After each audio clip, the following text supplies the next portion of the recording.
telah terjadi jual beli dengan menjadi 9 AJB ya. Dan sisa lahannya atau tanahnya dari Girik 191 seluas 4.411.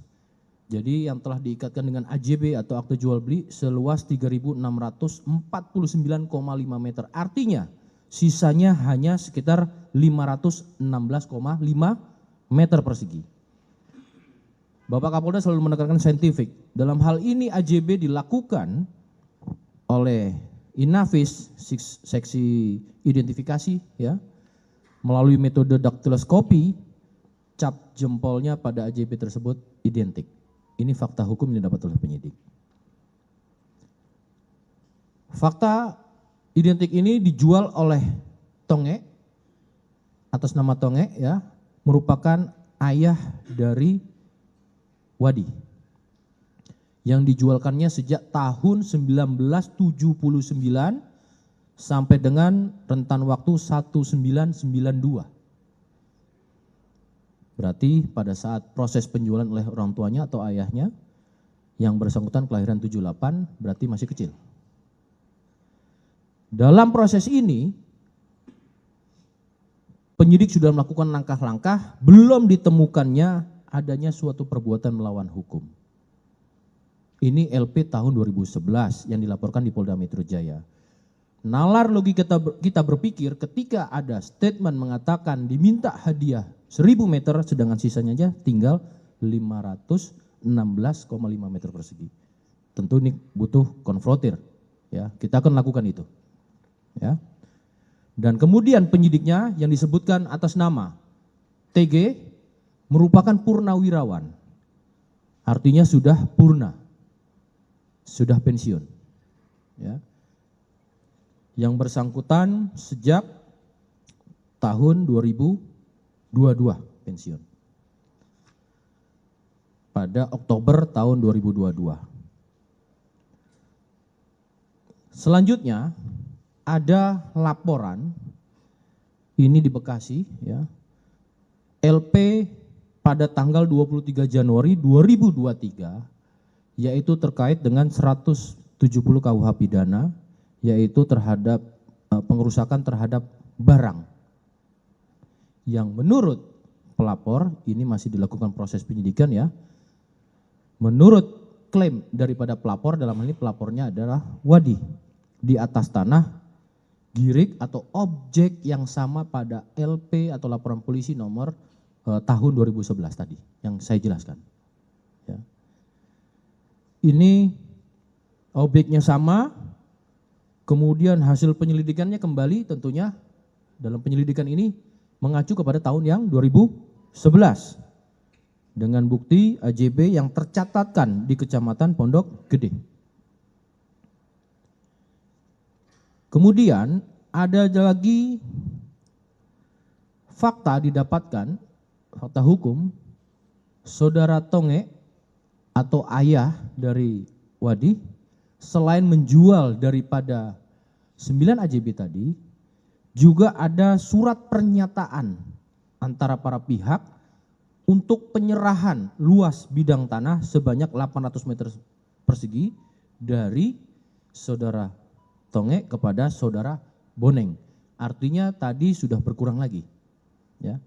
Ini sudah ada fakta hukum yang didapati. Kemudian yang ketiga, ada 1 Februari 2023 adanya laporan masyarakat, terlapornya adalah Wadi dengan pelapornya saudara Victor Edward Haloho. Di mana pelaporannya adalah menduduki lahan perumahan tersebut ya.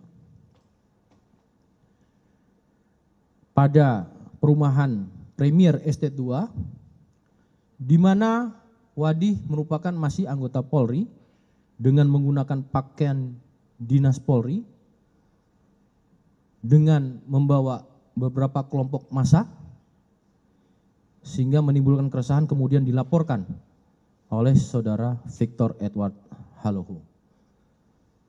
Polda Metro Jaya telah menerima laporan ini di mana ada perbuatan tadi yang saya sampaikan ya, sehingga menimbulkan keresahan, yang kemudian proses ini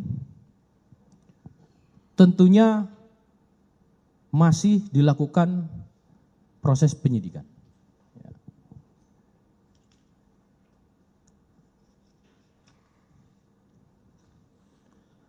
Pada catatan kami, tadi di dalam rilis disampaikan telah melapor ke Propam, maka saya bawa Kabid Propam di sini.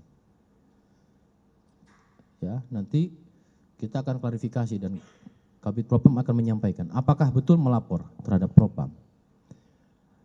Setelah kita lakukan penelusuran, ya, didapat bahwasannya yang bersangkutan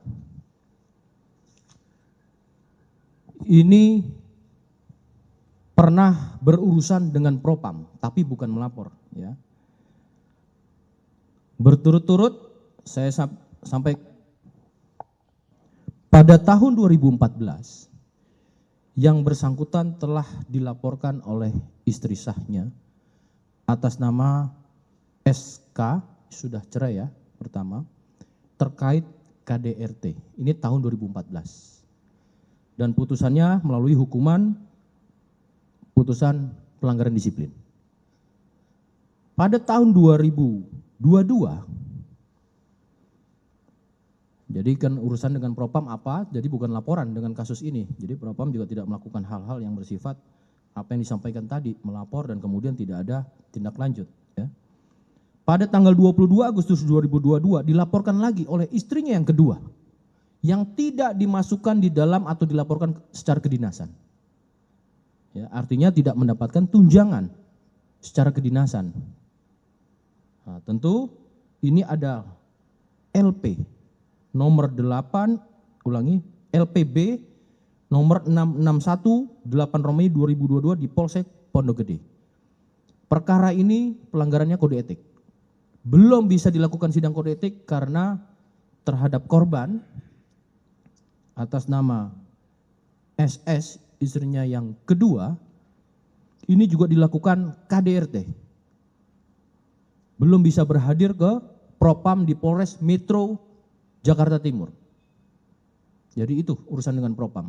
Tadi karena disebutkan Propam, ya, kita luruskan. Termasuk datang ke Mabes, kita cek nggak ada Mabes di mana, ya.